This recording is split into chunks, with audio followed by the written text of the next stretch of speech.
gnosis debate and keep going back and forth. That'll be easy.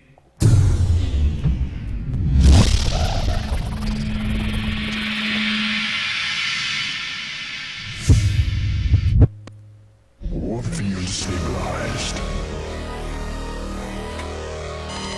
Want to turn up the heat? We gotta move.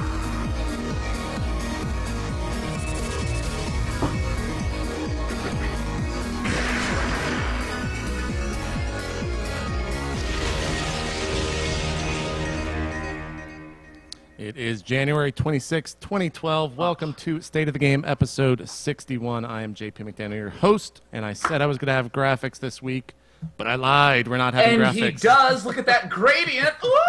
I went with the circle, or with the what is that, a 4-tone gradient, 3-tone gradient, or something like that, instead of the 2-tone, spicing it up a little bit.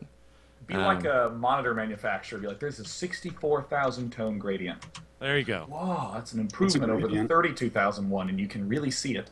There you go. There you go. We will have graphics for the show, but before I get to some stuff about the show and times changing and things like that, let's talk about who we've got on. Tyler, Liquid Tyler Washaleski. How's it going, man? What's up, man? It's going great. You know, I have stuff to talk about with Sean and with Tyler, but with you, what is going on? What have you been up to? You haven't been streaming? You've just been kind of... What have you been doing? I'm smurfing, man. You're smurfing. Yeah. On do it. North America, on Hey, Korea? that What are you is doing? the way to do it. That's the way to do That it. shit. Yeah, boy. That's how we did it in StarCraft 1. I'm bringing it back for StarCraft 2, man. You're bringing it back. Hey man, that's the only way to practice is Smurfs. It's the only way. That's true. And you can't Yeah. swim because you'll get sniped. So, all right. Well, you've been practicing. That's good. We're glad to hear been. it. Sean, you've been busy, of course, doing the daily and things like that. Also announcing the After Hours Gaming League. How's that going on? I think you actually did a broadcast last night, right? Yeah. I actually can't wait to tell you about it once I get this contact lens in. Hey! Ow, this one. Ow, shit. All right, time to one eye it. I hope everyone enjoys seeing me apply light pressure to my eye. Well, now that I can half see you, yeah, the After Hours Gaming League, which I actually realize now that I'm wearing the shirt.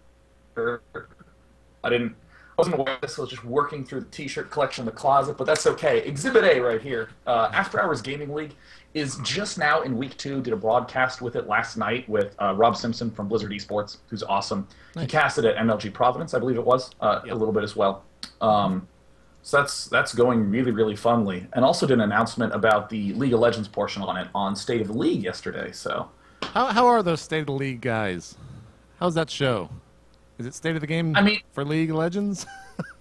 It's hard to actually give feedback because basically the start of the show was, "Hey Sean, announce After Hours Gaming League. We'll ask some questions. Bye." So then it just sort of went off. So Oh, okay. Well, it was in true State of the Game fashion with the interview at the start, at least. So yeah, and it did have like the hexagon of faces with like the Nice. Twitter names under it. They didn't have a gradient, which I felt well, was they're living in the was a little past, man. disappointing. Yeah.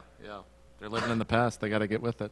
They'll probably have a 2-tone gradient, but they're already behind. Yeah, I mean, we're already stepping up 3 and 4. Next week it might be 6. You never know. You don't know what crazy We have at least concoctions I'm going to come up with, 200% man. more tones. I'm the than kiwi you. cocky of gradients, man. You never know what's coming next out of me. Artosis, you had a kid, and we got to. Yeah. Before we talk about the kid, we got to talk about the name of the kid and how it's pronounced. Because whatever you say, we're going to pronounce it the opposite of. What? How do you pronounce your kid's We name? decided we're just going to make up a pronunciation, and just that's the way it is. I mean, this is what But you you did to guys, my old you guys nickname. aren't Artosis, so like that doesn't really work. For It doesn't you? I matter. don't know. We all are friends of Greg. We've decided in a commune last week that we're going to talk to you for Greg and figure out what name we're going to call your kid. So Artosis, how do you pronounce Yeah, it? man. I pronounce it Hydra. You're not going to tell us how you pronounce it, huh? No, not gonna do it. Oh my! I should have asked first and then told why Yeah, man. afterwards. I fucked. That's Well, what you should have done, JP. But you're not. You don't plan ahead very well. Well, can we call your daughter Ario Vunch? Mm-hmm. Cool. Go for it, man. For any of you who don't Oh, know, whatever you want. Liquid TLO's name is Dario Vunch. So for any of you who didn't realize that was funny, just wanted to throw that out there. So Beyond the name of the kid, how is she, man? What is it like being a father, first off? Have you It's- played a game of StarCraft since she was born? I've played a lot of games, man. She sleeps a lot, so. You got And lucky, I when I'm guess. holding her, I'm watching VODs to make sure that she's hearing the StarCraft sounds and getting used to it. So Nice. it's been Nice. fun. Cool, cool. Well, Jeff is off in Disneyland right now. He'll be joining us, not next week, because next week we don't have a show, but after that... Why he'll is be my on. camera all messed up on the stream? I don't know. Sean called his friends. He said, Artosis can't beat me in the better webcam department. You got to take him down. That's It's what on they the did. Skype call. I am JP, first. it's your internet. You're the only link between us. I would Weird. not have. Sean, taken a look, shower that's not this how the morning if I internet thought works, my man. webcam was going to look like that. We So can't even I- make out. We can't even make out Dan's like face. it. It's just like a mesh of. Dan looks like that woman whose face they black out on the local news interview because she's like talking about like kids playing skateboard too late at night, you know? Yeah, exactly. It's a real serious community issue at hand, wants to protect his identity. We get it, Dan. Don't worry about it. I'm sorry, Dan. I don't know what to tell you. Oh, well. Oh well. Anyways, we got some house cleaning stuff to do. No show next week because I am moving to New York on Tuesday. I'm going up there for all of February. Yay! In an apartment. Wow. JP becoming a city boy. I know. You must be Well, excited. I'm only going to be up there for 4 weeks, so I can act like a city guy, investigate, see what it's like, and then come back to Texas and roam free. Because, I mean, I was born in Texas and grew up here. It's going to be crazy. I can't wait to get up there. But because of that, and also because of what MLG has planned on Thursdays, we have to move the time back to Tuesdays at 10:30 Central, 11:30 Eastern. Dan, I think this is the first time you've heard this because you're very hard to get a hold Wait, of. what? What's happening? I'm sorry, I was staring at like the fuzziness and seeing if any faces I make actually come out, and they don't. We got to Anyway, move the go show, ahead, Dan. We're going back. re-announce that. We're going back to the original time for now, for all of Oh, February. you mean I don't have to get up before 9 a.m. again? Yeah. You're excited, Thanks, probably, JP. right? Okay. I am excited. All right, so we'll be back not next Tuesday, but Tuesday after that. And I wonder when we're announcing that, but you'll understand why we have to move that probably at least by next Thursday, because that's when the first thing starts. But I'll let MLG announce that. I won't give anything away. Tape it to me, JP. I want to know now. I'll message. I'll tell you afterwards or something. But no show next week. We'll be back the Tuesday after that.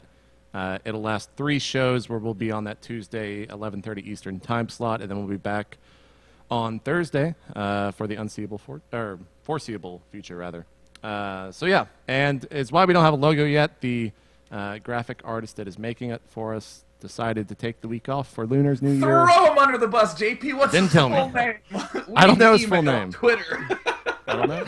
Hey man, no transparency. I'm sorry. What would I say? I didn't have it made yet? Then that's on me. You don't bring it up. You talk about how great your gradient is. Hey, my Don't sell gradient, yourself it short, is JP. great. I'll do both. He's under the bus, and I'm talking about how good the gradient is, man.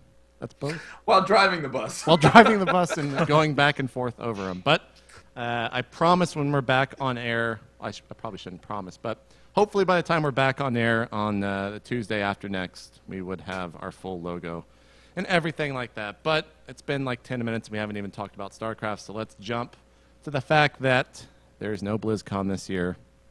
I'm very sad about this. It's one of the events each year that I look forward to going to the most. But in its place, we have the 2012 World Championship Finals National We have like 6 events in its place or something crazy like that. Full So that's an details. upgrade, man. Yeah, it's definitely an upgrade. Full It's details. more were- StarCraft. I'm sure the WoW players are mad or something, but Well, they said the WoW's going to be there as well, man. Yeah, WoW's there. oh, And really? Diablo WoW's 3 a part of it. potentially. It was in the PR thing. If they And the have- WoW people would still be mad about They'd probably that. still be mad. Yeah. God, we have a world champion. But is there a costume contest at the World Championships? I don't know. They didn't ask him that question on TL.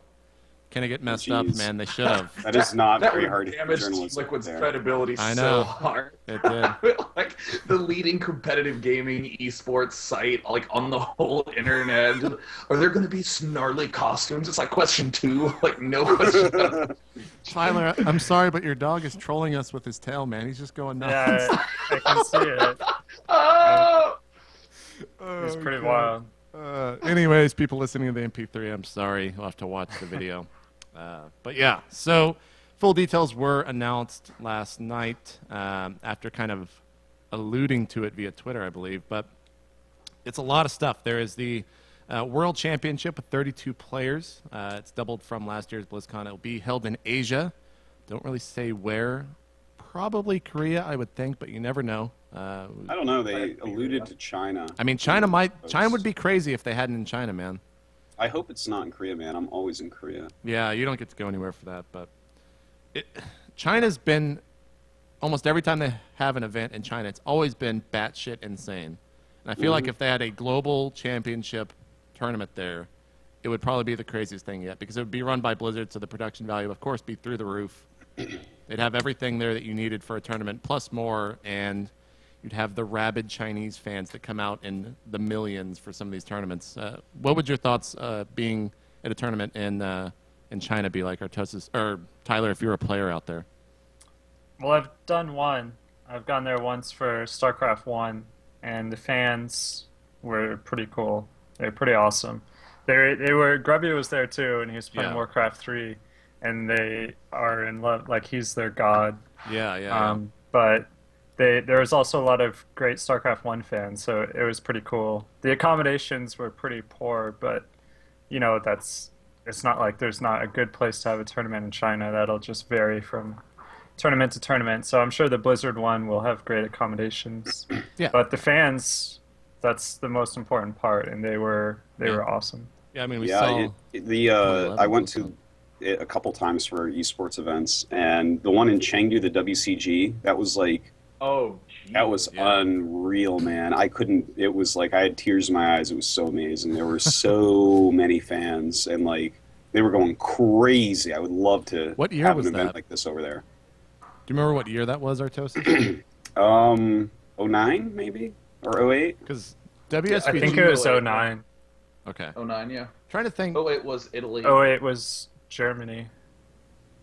Yeah. So it was 09.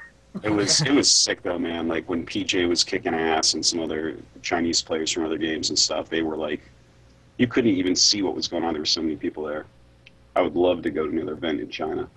Yeah, the first WCG of their final year was in China, and I always tell the story of how Grubby was trying to use the restroom, and the Chinese fans would come in and ask for an autograph as he was like in the restroom trying to do his business. So Yeah. He's midstream. yeah, and they just put a piece of paper in front of him. He signs with his mouth. But I've heard nothing but crazy things. Sean, have you been to China before, Sean? I have not. No. What was there so much to think about? It seems like a go-to. I'm on planes like so much. Like I don't know if I was like routed through there somewhere. I did a lot of traveling in Southeast Asia when I was like younger. Yeah. No, I have been. There we go. Yeah, I was in why I asked. Macau. I went to Hong Kong and to Macau. So yes, I've been to China. God, I'm an idiot. I don't know. How do you tell me? But Artosis always says that China's kind of the gold mine when it comes to getting esports over there. In your opinion, is that the smart place to hold an event like this for Blizzard? Yeah, absolutely. I mean, I could not agree more. Like it's the money place to go. And also, just to sort of follow up on what you were kind of talking about earlier, I feel like a lot of people feel that initial pang of hurt when they hear, oh my God, BlizzCon's gone, because BlizzCon is an established thing. People know it's great. People have been there. There's like a legacy to it.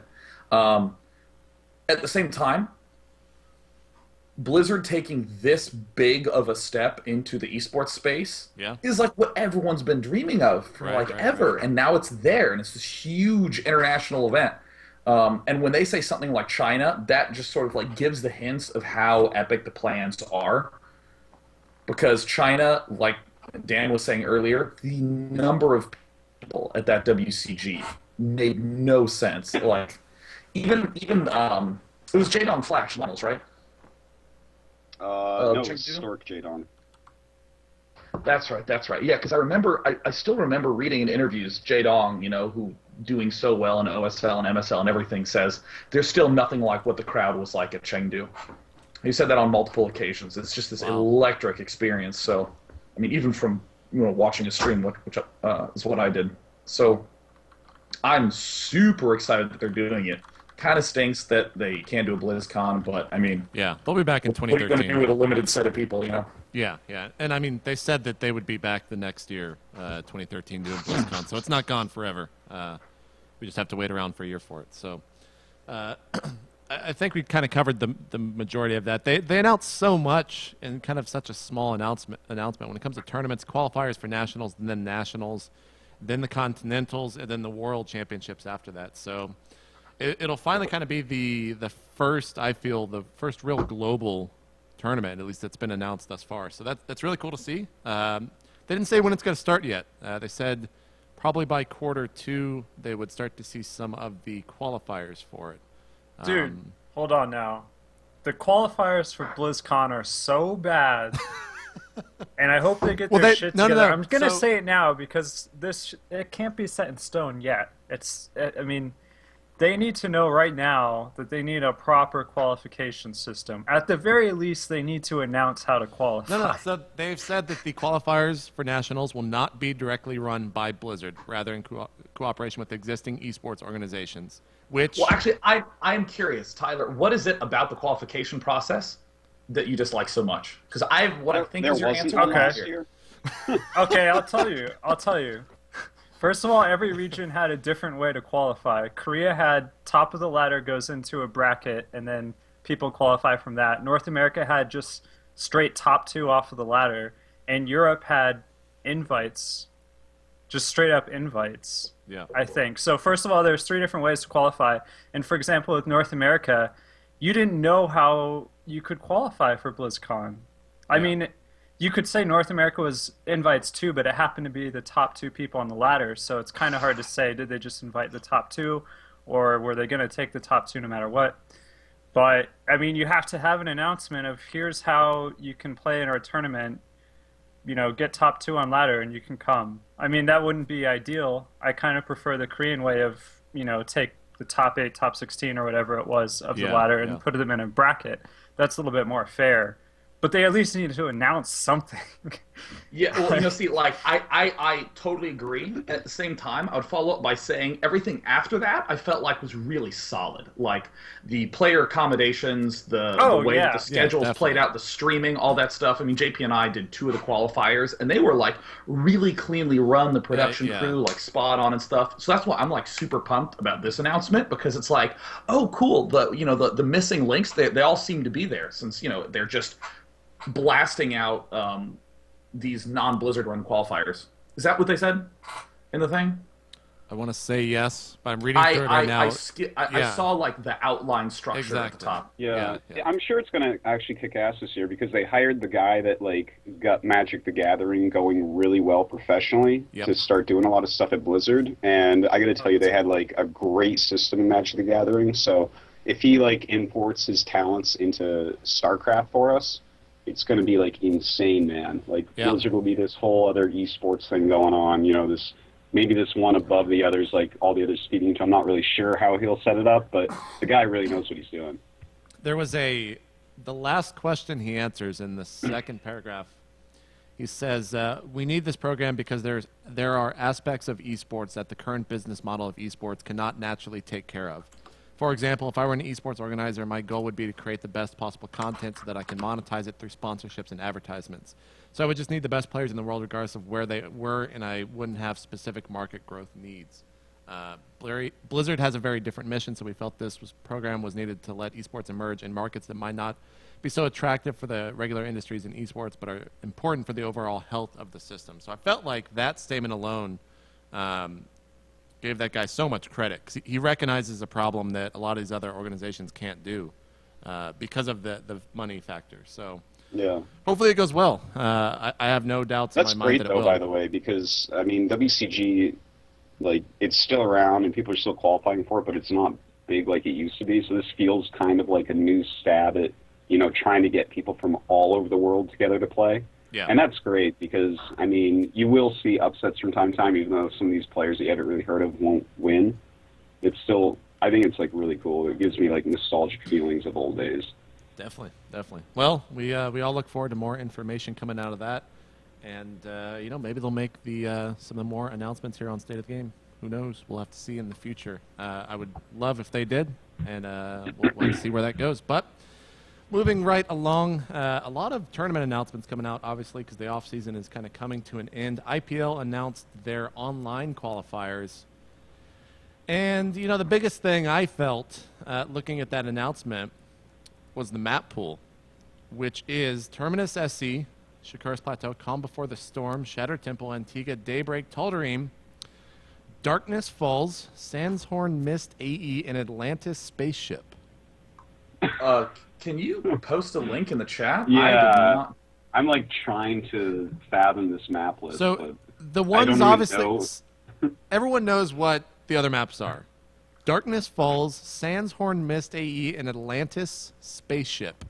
Atlantis Spaceship. Thank you, Team Liquid Pro Gamers Database, for having all the information for everything, always. Yep. So And- they are from the tournament pull from their map making Do contest. they have gold bases, by the way? I'm just wondering because I think No. everyone's going to start fixing that pretty soon. I am not sure. It does not say here in the announcement. Sean could probably verify because I think he's looking at some of them right now.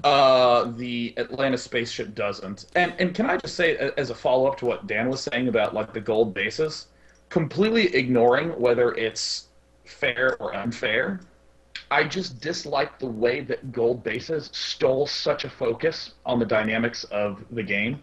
Yeah. To where, oh, okay, I'm going to take 2 bases, and then I'm going to go for a third that's at a gold. And the other player thinks, okay, well, how do I prevent him from doing that or attack the gold or get a gold myself? I like the idea of varying expanding patterns.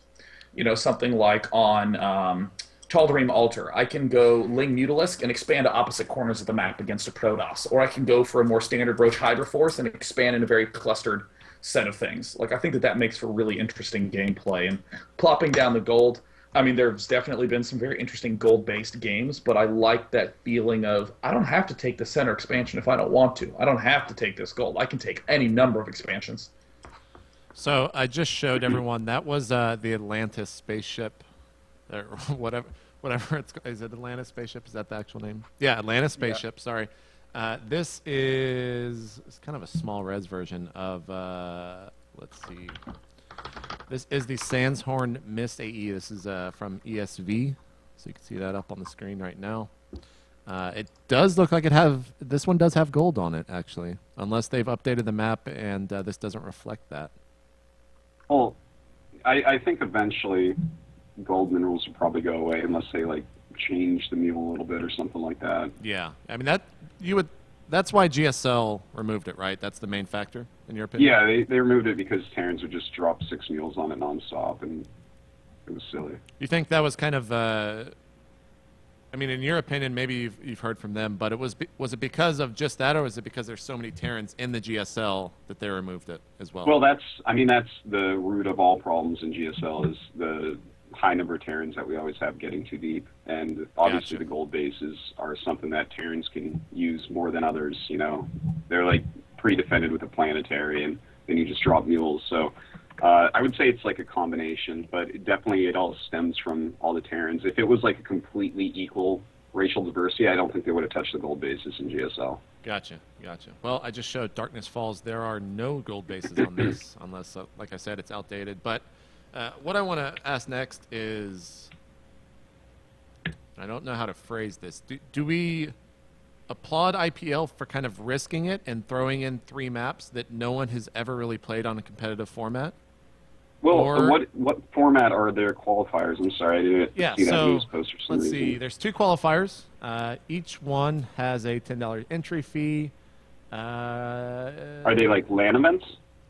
No, I believe they're all online. I'm reading through it right now, so kind of give me a second. There are 2 online qualifiers for the next live event. Top 2 players from each qualifier will earn free travel and hotel stay for the live event.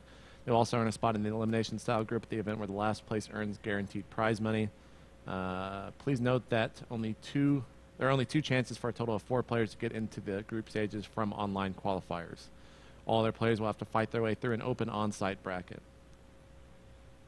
So yeah. Okay, so the tournament, I think it's fine for them to do that because if that's not the only way you can qualify. So that you can like go to the live event. So why not? They can put in whatever maps that they like. I mean, I don't. Do you think I don't they'll? like Calm Before the Storm being in there though. I don't. Yeah, think that's a GSL good removed map. that after one season, right? Yeah, well, it's stupid because you never. I mean, every single you sit there for 15 minutes, then every single battle is like maxed perfect armies. I don't know. It's just it doesn't play out very well, that map. Yeah. So okay. you don't like the Calm Before the Storm? No, man. I like the storm itself. There you go. And they have not said if these are going to be the map pools for the actual LAN events. So I would no. say it's going to be, man. You don't really switch it between qualifiers. Right. and But LAN. I And mean, if you do, you're like WCG or something. if they do find that one of these three maps or any of the maps, I like the WCG stab, is somewhat not fit for competitive play, then they could possibly remove them. So there's always that. Yeah. I don't think they'll be able to tell that though out of two Out of the qualifiers. qualifier. They're. I mean, if they take that as the gospel on the balance of the maps, that's a bad move too. Right.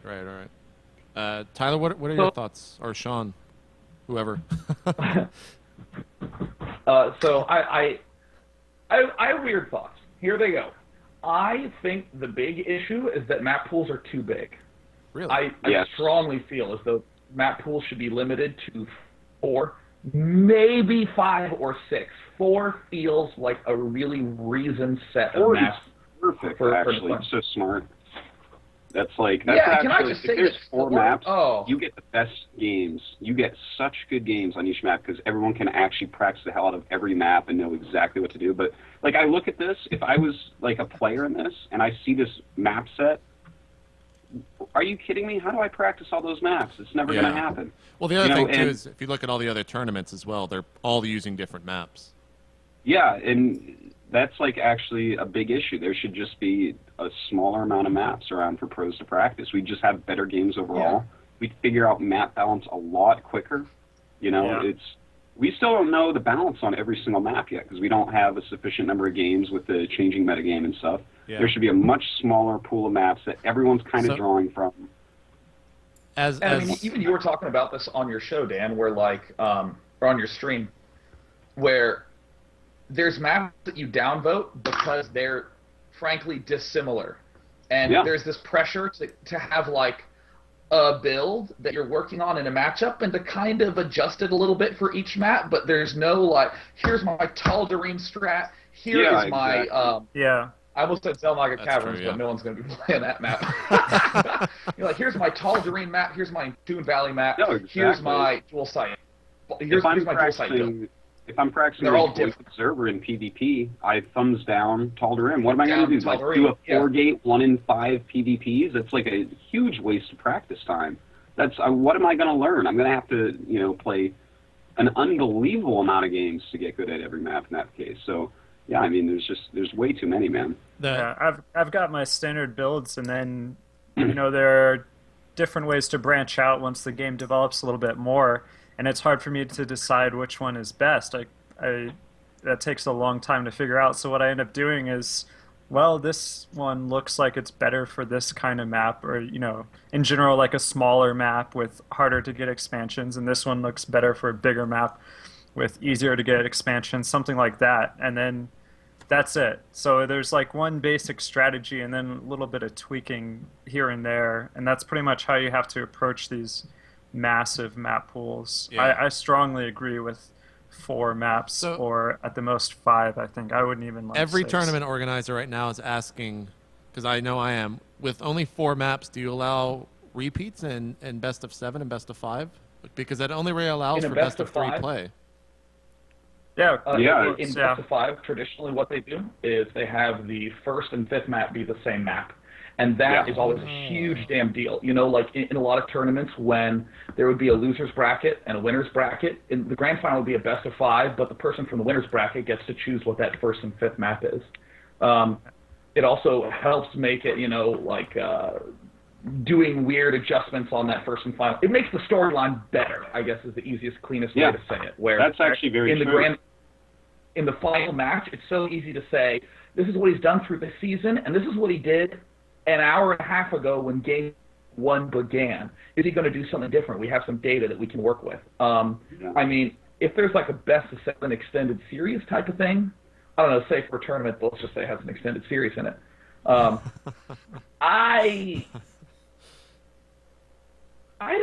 mean, there have been things where there's just one map that isn't repeated. Yeah, But I mean, you can go through the maps, like force them to finish out the maps, then restart the maps. Like, Yeah. you can have loser choosing, but like you have to use all the maps before you can go back into the maps. Like, you can't just have Yeah. the Zerg picking Metalopolis each time in a best of 7 or something. You'd make them play through everything, and then hold on. the Metalopolis can be chosen again. Dan, I got to interrupt you. To the people out there saying that these maps have been put through competitive testing, shut up. No, they have not. They have not been played in like Who said that? just Do I multiple need to get people. my band hammer out? What's going on? It's just here? like, no, they haven't. They haven't been put through 3,000 GSL matches or anything like that. Like, Yeah, man. it takes a lot of time. Look, from the testing that we've seen so far, for instance, Calm Before the Storm, we're saying that was put through competitive testing. Yeah, it was in the GSL. We thought it sucked. It's gone. Yeah. It's like, but here it is. I don't know. Anyways, sorry, I just had to address Yeah, that. I watch more StarCraft than almost anyone, man, and I have not seen Darkness Falls, Sandshorn, Mist, AE, or Atlantis Spaceship. I haven't seen any of those Yeah. maps. And that's not to say they might be great maps. We just don't know. And I mean, yeah, I don't know. Maybe they're in like some weekly cup that I happen not to watch. But is that true testing? Can I Are those codex level? May I become impassioned for a moment? Do it, I Sean. lowered the chair. You lowered it. My blood pressure's going up. Your head's still and it's cut off. probably this coffee's fault. Did you see that? I hit the table and my camera's more red now. I mean, it just looks like a blurry It won't change mess back. to me. So Whatever. Okay, so I think it is so important to embrace the idea of I don't know. That is like the fundamental driving force in why people keep playing, keep exploring strategies, why the game's interesting, because the area of I don't know is so big. So whenever there's like a question like, is this good or bad, whether it's a map or strategy or a player or this sort of thing, a lot of people say, oh, it's really good because of these reasons, oh, it's really bad because of these reasons, but there still has to be at least a giant chunk, which is, yeah, I don't really know. There's some evidence to indicate that there's usefulness to it, but I don't know. I don't really know. It's great to not know. You should admit that you don't know all the time, because if you try to just claim knowledge in all spots, then it's so easy to just miss a whole bunch of like extra coolness, extra areas to explore, extra ideas. Yeah, that's So, very true, actually. And you know what? I want to get a little bit impassioned as well, Sean. You're getting me going here. You're motivating me, because I see so many like pro gamers that actually they just like keep playing the same way and stuff, and it seems like they feel like they're doing it right or something. But actually, I mean, the way I feel that you should be doing it is, figure out what's working and do your best with it, but every few days you should be questioning, is the metagame shifting? Is this strategy still completely viable? Is there some new way, a better way to turn this and everything? And I don't see that when I watch so many of these games, and it's disheartening. Tyler, Yeah, would you and like actually, to become to passionate? continue on that, Daniel,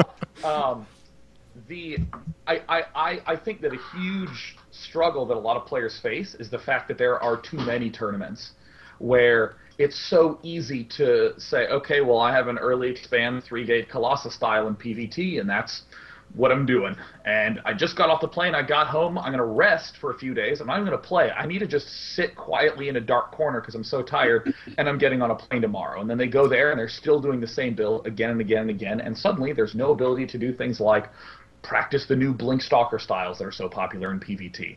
And all of a sudden, there's these Terrans who have really cracked down on some nice timings against that 3-base Colossus play. And suddenly, you know what you have, Dan? You have crying Protoss players, and we don't want anyone to cry. Tyler? But yeah, it's absolutely true. Before I got all passionate, I was just going to add that when you're playing a best of 5 with 4 maps, you can. I kind of prefer if you actually veto maps to not be repeated, and then you can randomize which one ends up getting repeated, because a lot of times one map sticks out as an imbalanced map. I mean, it happens. So, well, it has to happen. In a one particular, has to be the most imbalanced. yeah, for your particular matchup, there can be like an especially bad map, and that's like you can't avoid it. So I really prefer the veto. But yeah, I wish. That's I brilliant. mean, while you guys were being passionate, I was like thinking, how are we actually going to have 4 maps in a map pool or 5 maps in a map pool for most of these tournaments? With this, it has to be the same maps, or else it doesn't Yeah. matter. And I just don't know how, like, who could organize that, or what would inspire all the leagues to Well- talk to each other and do that. We It kind of might already do, happen to be honest, eventually. Tyler. We kind of already do, but it's also very hard. I'm speaking with my MLG hat on for a second. It's also very hard to just straight up, as a league, to just straight up like copy someone. It doesn't. Well, let me also That say doesn't that fly. I don't think there necessarily needs to be as much overlap, but if each individual tournament has that limitation, I mean, it worked that way in Brood War, where That there would like help. there was WCG, which had some batshit crazy map pool with like island maps and mineral only expands, and I'd be like Zerg, and I'd be like, I guess Zerglings are my favorite unit. You have to like figure that out. I'm gonna go Zergling Defiler with 1 upgrade the whole game because that's all I have gas for. Oh, throw a little Brood War humor in there, and then there was the tournament scene in Korea. There was TSL that had its own map pool. There was IC Cup, which had its own rotation of the maps of the week. And I like the idea of there still just being a limited set for each tournament, because I like the idea of someone sitting down saying, okay, I'm decent at these 15 maps that are going to be in all my various tournaments. Whoops, got knocked out of these 2. I'm just an IPL and MLG. Okay, let me work on these. Woo, fell out of IPL. All right, I am going to become the god of these 4 maps. I still love it so much. Yeah, that could still work. It would still have a lot of value. Yeah, it certainly would. Yeah, I mean, God, I realized I was yelling. I was like, I just taken too many maps. Yeah, I think this is something I actually care about. I guess I didn't realize I was like yelling at you, Never mind. Tyler. I'm like, I love sorry, I love I did that. I love the passion, man. Sean, don't ever apologize for being passionate. Yeah, fuck you, Tyler. Jerk. Two things. I loved in StarCraft 1 how, we would know the map perfectly. That would actually make games so wonderful when, towards the end there, like, think about Destination, right?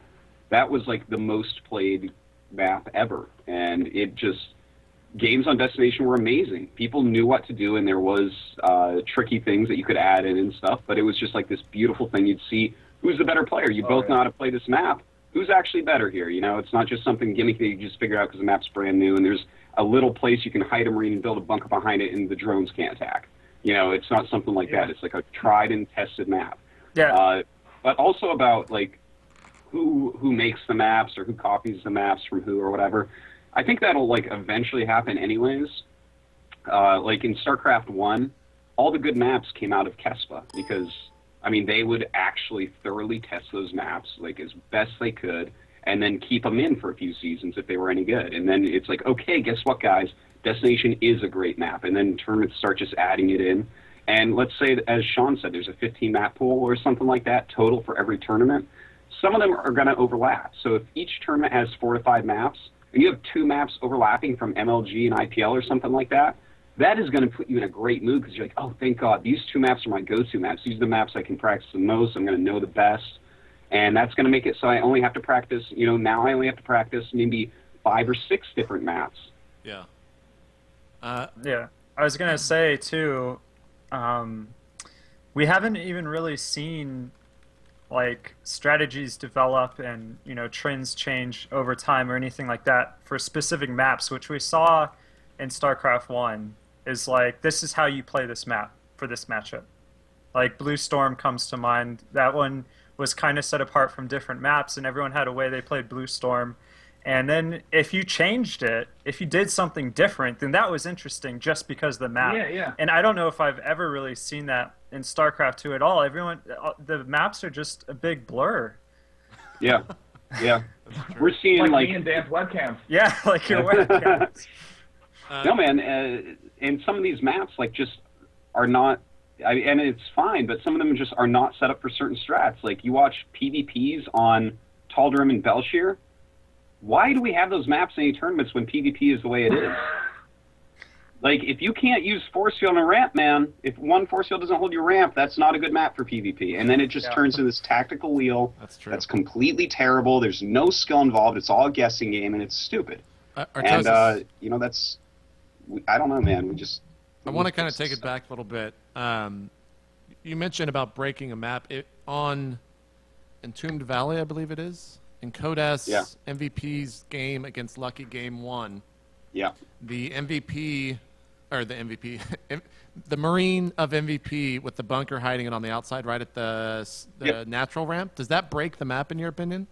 Well, I don't know that it breaks the map, but that clearly was like, oh, Lucky didn't find this one tiny thing in practice. He loses game 1. Right. You know, and that's like, oh crap. You know, as a player, he's gonna be like, oh my, really? This exists right there, and just happens so that none of my practice partners did this to me, and now I lose this game. Now I'm down 0-1 against MVP, trying to stay alive in Code S. Yeah. And that's what happens when we have too many maps, man. Someone's gonna find something someone else isn't. Correct me if I'm wrong, but didn't that happen again in another match later on in Code S? I feel like I don't think it was a that TVT. Same bunker happened on that map again. I don't think. I've seen feel it like on it a happened few in a maps TVT or something though, but maybe I'm just imagining things. I think you're imagining things. All right, I'm imagining things. It's been rolled out. But yeah. Anyways, IPL qualifier. It's a thing. You'll read more about it over on Team Liquid and IPL's website. It's funny because I had maps as a full-on topic to talk about, but I felt like the four-map rule, by the way, was something really awesome to bring up. I will definitely kind of take that back to work with me tomorrow and see what everyone else thinks about it. But I mean, with extended series, I don't know how that's going to work in, but we'll see. It's definitely something, definitely a good thought to have. Anyways, John Nelson. yeah, John Nelson. yeah, I'm channeling him right now on the show. He's actually watching it That's as the well. guy. He's the guy that can make it happen. And you know, everyone thinks Sundance makes these big decisions. It's John Nelson. Sundance doesn't do it at all. Sundance is a puppet. John Nelson, Exactly. puppeteer. Exactly. Anyways, Sean. Can I'm just gonna say this. Sickest respect ever to like Sundance, because like no matter what happens with MLG, if like something goes a little off, he's like totally my fault, and he directly apologizes to the community. Yeah. I mean, maybe it's something like he told someone who misunderstood and sent an email, and through a chain of communications, it came out the other side a little bit different, and that was what went wrong. And it's so easy to be something like, oh, if there's a line of communication, you have to understand. He never does that, like, ever. He's always like, I fucked up and I'm sorry. I'm like, wow, like, you don't need to do that, but that's so nice. Like, wow, that guy cares, man. This public announcement brought to you by Sundance and MLG. I don't know where that came from, Sean. I have like Sundance tattooed on my forehead. Yeah. It's actually a big secret. We're not independent at all. They're still paying us all to say nice things about MLG on a daily basis. Anyways, enough about creating rumors. Sean, I've dubbed you the go-to guy to see if it's break time. Should we take a break? Let me check. Yes. All right, we're taking a break, guys. In this break, I'm gonna restart the Skype call, see if I can get Sean and Artosis back from being in the 6-bit, 8-bit age, whatever age they're in. That's not HD. So we'll be right back, guys. I apologize. We're not gonna play any music. YouTube doesn't like it when you play music. So we'll see you guys then.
All right, guys, we're back without Sean. He tried to blame everything on me, internet connection-wise. But hold on.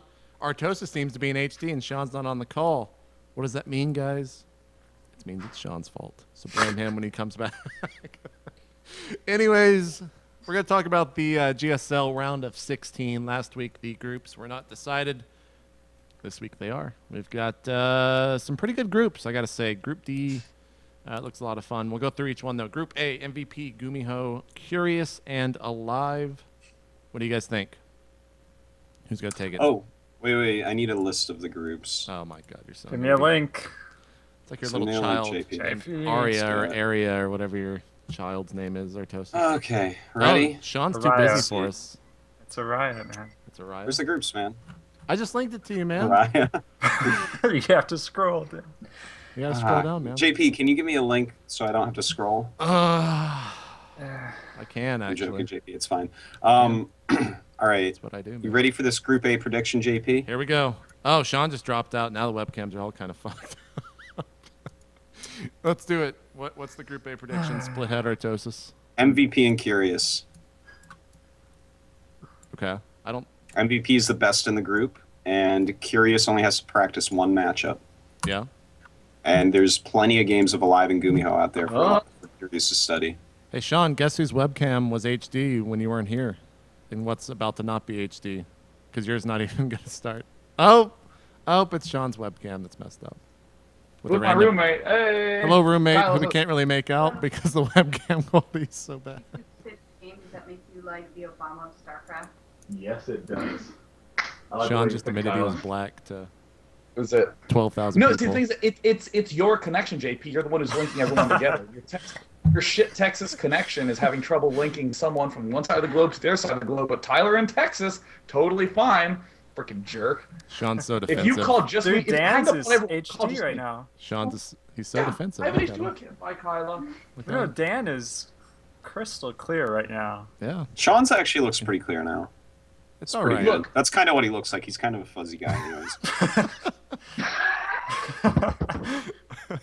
Like, I'm fuzzy no matter what angle you look at. Like here and here and here and continuing. Oh, none of that. Well, no, we can't see no, what we you're showing, can't. so let's just talk more about round of 16.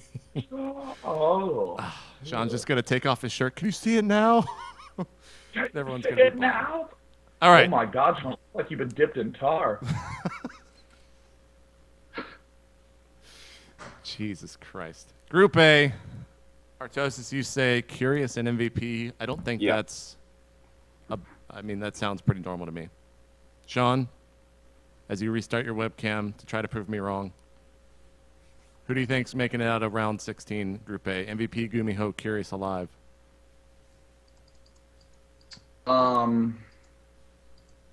I mean, MVP, I just kind of have to say, but I want to say Alive. Really? I think Miho will likely not, but I don't have the best justification for Alive other than that I like the way he plays. Yes, that's just what I'm going to say. Confidently, MVP and Alive. Boom. I'll back that up. That's my prediction too. I like Alive as well. And MVP is still going strong. Dude, So I'm but just gonna Curious ignore only has that. to practice one matchup, man. Yeah, Whenever I see that, I'm like, ooh, that's strong. you know? someone such needs to great do a point. study and see how much that is actually true, though. Well, it hasn't been so far because people are still so terrible at StarCraft 2. But as they get better, this is going to become true. It's Yeah. It's true. And as the number of maps get limited, and those people who only need to play one matchup can focus more, that's it right, means man. that we have Better more and better reasons games, to talk about better- maps. There you go. I'm opening. Let's this go on to window Group a B, little bit man. more. Sure. Group A isn't even that exciting. Yeah, Group B, I feel like, That's impossible to say, man. Group yeah. B, that's crazy. Out of all the other group, I think Group B is probably the craziest one. MMA, Oz, Puzzle, Supernova. Look, this is MMA so. Is Supernova, MMA the sure? period. MMA is the pick. I think Supernova is a sure deal here. Really? 'Cause I am Yep. such a fan of Supernova, man. He is like quietly one of the best players in the world right now. Like his actual play. The thing is, MMA wins more, and then MMA is amazing and so fun to watch and stuff. But when I look at just the actual play, no names attached, I like Supernova's play. Didn't he have like 1% to make it out of the group when Yeah, you guys man, he did had that like poll? 3%. But no, man, he is like something else. He's going to take a GSL this season, I think. But I think Supernova's definitely coming out, and then Oz or MMA maybe. I don't think Puzzle has really not been playing well lately. I'm not impressed. Okay. Tyler, as the Protoss Pro here, although our I like is Oz. probably going to be upset, but really? I've watched a lot of Oz games. I think Oz is Oz is pretty good. good. You know, he's not a superstar yet, but he does a lot of things really well. So he could be the next Protoss star. And I can't comment on MMA Supernova, so I'll just trust Dan's wisdom and say it'll be Oz and Supernova. All right. I think that's a good prediction. God, these groups People are going to so go sick. crazy, though, man, because it's MMA. Yeah, Yeah, MMA. yeah. I mean, MMA hasn't slowed down really. I mean, he No, looked well- sick in Kiev, and I Yeah. mean that's different players, but still, they're not bad players. So, Yeah. I don't know. MMA is not slouching. It's a I hard vote group to MMA predict. and Supernova. Yeah, as hard as I think Group B is to pick, I think C is the absolute hardest to choose. I just want to say From. every single group here is insane with the amount of players in it. Or not the amount, but the quality of players. Yeah, no, in them. it's good, man. I love the new Code S format. It's like solid. I'm excited for basically every game here. Yeah. Group C, moving right along, we got MC, Gonzi, Jockji, and Parting. Parting's probably the one player I don't think a lot of people will believe to make it out of there. MC's been on fire lately, though. He's been two-basing his way into Yeah. round of 16. He has, man. But you can't take that away from him because he does it so He well. does it so well. Like, yeah. I want to take it away from him. I would be like, MC, I hate your style, but I love to watch you because you're so good.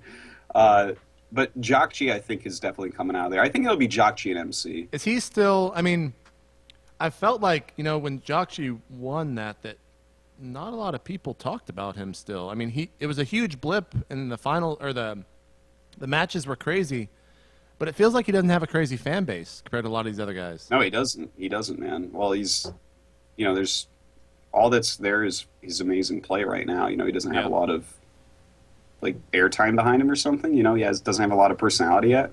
Yeah. But his play has personality, man. I think he's going to come out of that group easily. I think he's going to smash the Protosses and probably beat Ganji. So first place probably for Jockji. And then did we say MC's the other guy? I think so. Universally, Sean and Tyler. Is that what you guys think? I'm going MC Ganji just because I personally have followed Ganji forever, like even in Brood He's War, kind of been right on the cusp So you're of being going with something him great. even though you followed him in Brood War? Because he is so much better than StarCraft 2, man. Yeah. Well, I mean, like I still remember he was constantly sent out for Brood War Pro League, and he just lost like every time. Mm-hmm. And then he like finally won just an individual game, not even a deciding match for his team, but just like one of the first 3 matches. And he was like so happy he like cried, and I was like, I know that feeling when you're like losing and losing and losing and losing, and you win something with value, and you're like, Like I was like, yeah, my dog. So seeing him do so well in the last couple GSLs, I hope that he pulls through. But honestly, I think that Group C is one of the closest groups like ever. And one thing that Dan was talking about with MC, about his 2-base style, it's so easy to view 2-base as like a completely pre-planned all-in, where it's you're like, this game, I'm just gonna go early expo 7 warp gate push, and that's it. But if you've watched like a lot of his games, you'll start to see like patterns emerge in it where it's almost as though he says, I'm willing to go 2-base all in with these different 4 2-base all ins, depending on what he does. And then he like sees what his opponent's doing, and he'll just commit really hard down certain lanes. It's almost like he sees a kill sequence really early. Say the game was offline during the Home Story Cup and whatnot, but I have to say that, like... Well, you were off having a kid, but we talked about it last week, so a little bit. Anyways, all right, I'm sorry about that. I know, God, you're such an asshole. Well, MC, though, like, during that, man, like, he always just makes me respect him more and more the more I watch him, because, like, during Home Story Cup, he was so by far the best player there. Like, I actually was watching it the final day, and then I just when I saw MC's match, I'm like, oh, he's playing 10 times better than everyone else. I went to sleep. I'm like, he's gonna win this. This is so simple.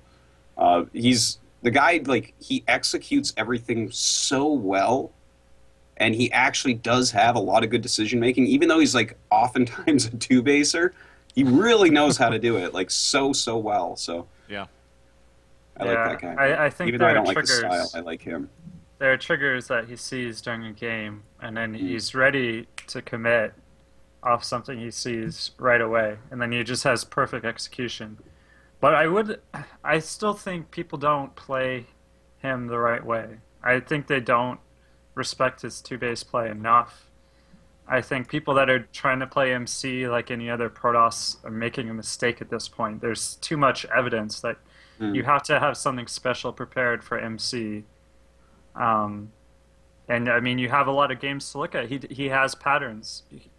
You can say he's unpredictable, but then you can also say there are a lot of patterns to see in his play. So I don't know. I still haven't felt like I've seen that, and maybe people need to start doing that because MC isn't going anywhere. Yeah. It just keeps winning. Yeah. But yeah, I'm gonna say MC and Jockji. I think that's probably pretty universal. Group D. Oh, Jesus. Nesty, Dongregu, Marine King, and Genius. And can I say Genius in the round of 32 looked really good. Looked like a completely different player. He's the best Protoss in the world right now. There's just no question in my mind. He was picked last. I wasn't surprised at all at that. His games, I have watched all his games from the first round like 5 times each now because he is like a god right now. He is so good. He is so smart. I love it. There's 2 things actually I want to say. He's improved incredible leaps and bounds, and he's an amazing showman. We got to see. Man. He's just a cool nerd, man. Who was it that he walked into the booth and they wouldn't let him in? Who was that? It was SC. That was some good. That was good so television, funny, man. Good stuff there. And when he was dancing those stalkers, man, I just lost control. It was so funny. But Genius for sure coming out of that group, I would say. Wow. Who's the other one? Nesty? And then whoever wins DRG or Nesty in that first match will come out. Okay. I think Marine King is I don't know, man. This is DRG. I think is like DRG and Genius. I think those are the best 2 of those 2 races right now in the world. Sean? Yeah. Or Tyler? This is actually like the most stacked 16 players. This is crazy. Here is the part that excites me so much about GSL. The games are close enough that the one deciding factor for me is who I like more. Which suddenly means we're suddenly at where esports should be. Yeah, that's it's true. no longer, well, I like the other guy, but he's just going to lose. He's fucked. You know, that's not, that makes the viewing experience less fun. I think Marine King Prime probably would be considered the underdog in that group. But I'm rooting for him. Come on, MKP! You know? I'm going to watch all the games in the entire tournament because the quality of play will be so good. And almost always, I don't have favorite players. I just like people with good play. But now I'm in a situation where I'm actually forced to make a decision, and the only thing I can rely on is which one I think kicks a lot more ass. So I'm going to be rooting for Genius and Marine King. I expect an ST to be one of the players to go through there, but that's my thought. You know, I almost for a second there I thought that Nesty was a shoo-in for Dan, but times are changing, man. Well, dude, DRG, like, Nesty is still the best ZVZ, no doubt, and he might just come out of that group. He can absolutely beat anyone at any time. Yeah. But DRG is, like, a different level of Zerg right now, I feel like. Yeah, I think it goes DRG, Nesty, Leenock, as far as the actual level of each player. And, like, DRG just, like, that finals against MMA, he should have won, like, 6 of those games, but he ended up losing because MMA is so good and whatnot. You know, he's got so much heart. But DRG, like, really knows what he's doing. Like, this guy has the game mapped out so well. Right.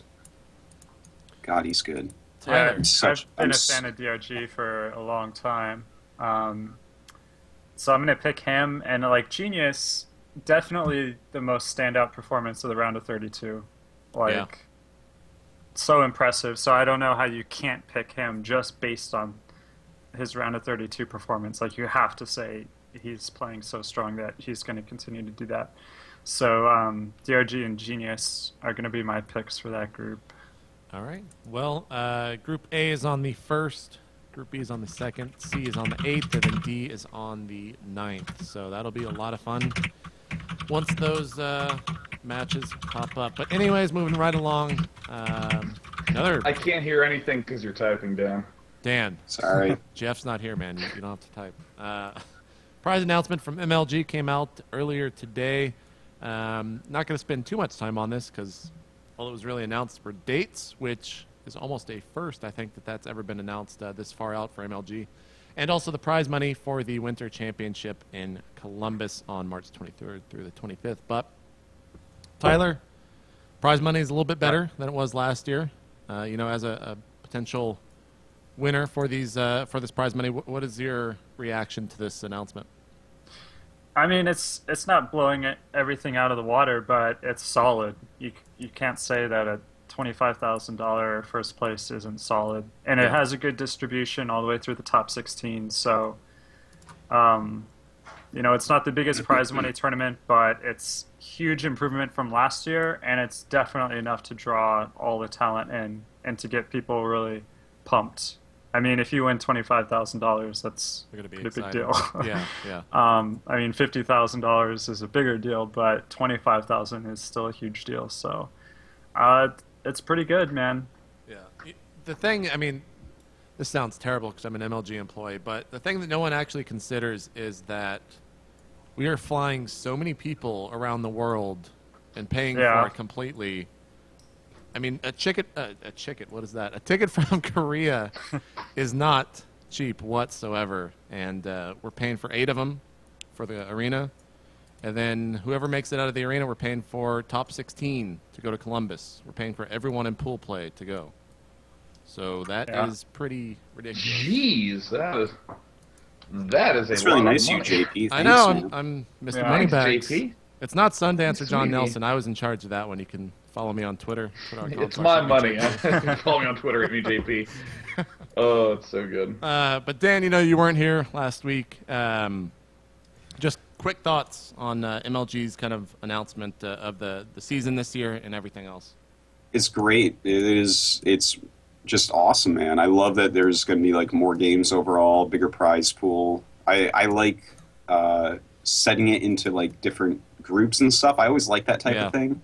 It's probably just from my Brood War days where like if you want the best players, they're all Korean, but then it's way more fun I'm if right there there's with you, man. some other guys there. I'm stoked, man. I can't wait for this year. Although I can't release all the confirmed players, they will be announced tomorrow. And the Korean portion of the bracket is basically Code S on crack, I feel like. It is everyone that you want to see. So it's kind of like the round of 16 of GSL. Yeah, it's actually it's like It's the round a of 16 of four-handed GSL. ST. It's oh my god. I can't wait till that hits and we see all the players that have confirmed for that, and I can't wait to see who the 24 of them that qualify coming to Providence with the other 8 are. That's going to be a lot of fun. So look for that sometime tomorrow. If I still have a job, I'll retweet it. So anyways, moving right along. Some other news hit. Boxer's now the head coach of Slayers. Not going to spend too much time on this, but I feel like this is a better fit for Boxer. That doesn't mean he's stopping playing, does it? I mean, He's a playing head coach. okay. So it kind of... Who was the head coach before? Wasn't Sella? Or Sella was coach, but I don't know if he was head coach. Yeah, I think head coach isn't always like a strategical or a player. A lot of times head coach is just someone who manages players. But, I mean, it's all good. Sounds good. Yeah, I feel like it's the way it should be, probably. Sounds right. Yeah. Sean or Tyler, you guys have any thoughts on it? Didn't say we were going to spend... Or I said we weren't going to I spend too don't much think time on it's it. that So. big of a deal. Yeah. Yeah. I mean, I don't know Yeah, I if mean- there's that much to discuss about it. Exactly. Not going to spend all that much. It's like a title. I mean, I doubt he's going to be even doing anything that different, Yeah. All right, well, we'll move right along to... And Sean, the Strat Talk is coming up next, so you're going to be on the spot. I'll just throw that to you now so you have something ready. IEM Kiev wrapped up this past weekend. And holy shit, did League of Legends have a lot of people watching it? I just want to put that out there, like 220,000 watching the final or But something. that's on because, Twitch. like, when you log into the game, But still, it I mean, automatically brings you the stream, right? yes. Well, no, it doesn't Well, automatically. You have to click the actual link, I believe, is the way it was set up. But still, Really? Okay. that's a lot of people, man. I mean, you can't deny that. StarCraft had like a lot of 50K. people. It's so awesome. So it was like, I think they announced 260 or 270 overall concurrent. But regardless, MMA did, as I open up, you want to link to this, Artosis? You probably want to link to the results? No? Yes? What, link me. What am I looking at? I'm just going to link them to you because you're going to ask for them anyways. MMA ended up getting first, Amaga second, Cost Oh third. yeah, I watched most of this tournament. Cool. And then Zenio ended up getting fourth. Some controversy with him saying the maps or something like that. That was kind of a silly quote that got out there. But MMA just looked unstoppable, I felt, this tournament. Tyler, I think you were kind of touching on that earlier when we were talking about GSL, right? Yeah. He looked strong through this whole tournament. Like, you couldn't really say at any point that someone else looked like they were going to Yeah. win. He looked At so every calm round, on it looked stage, like MMA man. was the best player there. On stage, too, during the finals, looked so calm. You know, he would... he lost... What was the final score? He lost one map, right? To Yeah. Amaga? Yeah. I think 3-1. it was 1-3, yeah. Yeah, when he lost that match, it went to him, and he was just like, okay, whatever, let's go to the next map. I'll do the build on this map that I already have pre-planned. And he looked so incredibly calm. It was really awesome to see. Artosis, you watched a lot of it, you said. What were your thoughts on the finals? Actually, the finals is one of the only things I didn't see yet. Why would you watch a tournament? Dude, Oh, I you're was watching just catching VODs? what I could. You Okay, know, like, okay. It's on at crazy times for me, and I was like in the hospital. So All right, I guess I'll give you that excuse. But the other thing is that, Tyler, you touched on this earlier, 9 Protoss, 4 Terran, 3 Zerg at the tournament. Protoss did not make it past the round of 8/quarterfinals. What's going on, man? Yeah. Was it just the representation that we had there, or... It's well, just yeah. coincidence, I think. yeah, exactly. This has nothing to do with balance. In fact, you know, every tournament in the world right now is having really good balance towards the end, racially speaking. Yeah, that's true. And you know, not every Protoss there is like top end. Whereas I look at the Terrans, and 2 of them are like super top end. Yeah. I look at the Zergs, and like Damaga's super top end, and Zenio's like still Code A or Code S class Zerg, Zenio's which is pretty Korean. damn top end, you know. Yeah. Feast actually had a lot of... He looked Buzz. good. Yeah, Man. He played around. I watched he played a lot of really his well. games. Yeah. Yeah, Dude, what- Feast had that look of someone who has like a real strategic grasp that's ahead of what his opponents are doing. Yeah. But you could so see that tournament nerve thing stepping in. Yeah, he had a lot of good plans, man. Yeah, just really cool plans, like really a lot of super pure stalker-based aggression at times that are a little unusual. Where you'd walk up and you'd see a bunker and you'd say, okay, it's time to retreat. And he'd be like, let's attack it. I got 5 stalkers. And he would like do a ton of damage and control them pretty well. But I think it's one of those things where if he just starts locking down on some of those like little nervous tick issues that you can see in his units, damn, he's going to be scary. And I love it when stalkers do sexy things. Yeah, that stood out to me. That it seemed like in a few of his matches, he has a very open mind on any situation where he can do some damage, like basically risk-free, or try to do some damage risk-free. He'll go out and do it. So, like attacking a bunker, you know, you can just take a step backwards, and all of a sudden you're not in any danger. So Yep. you can go ahead and do that, take some shield damage here and there. And I can't remember any other examples, but I think there were a few others. So I thought that was pretty cool. And it's harder to play that way strategically and also mechanically because you just have more things to do when you're playing like that. So it's pretty cool to see. Now, Yeah, he was a lot of fun, man. I'm happy that Belgium has like a really good player now. what was going on with Hero, Tyler? Man, he still has nerve issues. Really? Like, he doesn't have 100% confidence. I think he tweeted it that, you know, he just doesn't have confidence. He has nerve issues. There's really no way to say it other than that. So he just doesn't play his best in some matches. He just kind of falls apart And it's not that he can't be consistent, you know, like in practice, he's a lot more consistent than what he shows in tournaments. So I don't know how you fix that. It's one of those problems that's hard to fix, and there isn't an easy answer. But you know, I know Liquid is a good team to be on because he's going to get support no matter what. Victor's going to support him, keep sending him to tournaments, and be patient until he becomes the player that he can become. You know, the other player, Sean, you've had him at least on 1 or 2 dailies, Grubby. Although he made 13th through 16th, what's your opinion on him? I mean, is he still kind of right on the edge of becoming the next big star? He's always been there in StarCraft 2. A lot of people have always pinned that to him. How close is he in your eyes? I don't know, like an 8. I don't know to answer the question. I mean, he's definitely getting really, really, really up there. The one thing that I really consistently enjoy seeing out of him is that he's doing things that not a lot of other people are doing that aren't huge, obvious things. You know, it's one thing to be like, well, no one makes void rays at this point in time in Protoss versus Protoss, so I'm just going to start making a lot of void rays, you know, something big and glaring like that. But in PvP, for instance, when he early expands, he'll take 1 geyser and play it out normally instead of taking 2 right at the start. And it looks a little weird, but then the way he's playing it up allows him to do a lot of aggression right at the start because he has a little bit of extra money. Like even before Warp Gate is done. And it's like, oh, no, that's kind of a cool variety thing there.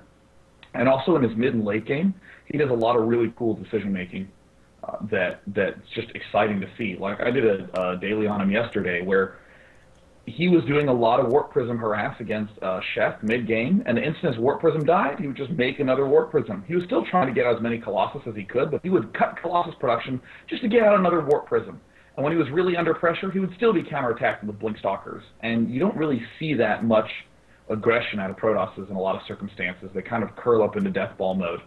So, I mean, obviously his playstyle is exciting, but I think the number one thing that just totally turns me on is that when you watch his stream, he's very calm and analytic throughout everything, doing a lot of things like when he rewatches a game, he'll rewatch it from just his opponent's point of view and look at it from just there and see how his pressure felt.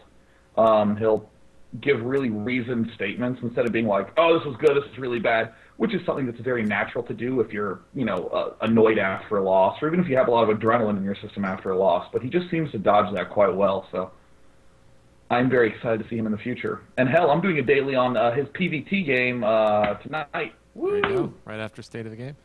Well, we got 2 things left. We got Strat Talk, then call-ins, and then shout-outs. Kind of a short show, but it's been pretty concise and to the point. We're going to take a quick break because I know Sean likes him. And when we come back, he's going to come full throttle with the Strat Talk, whatever that's going to be.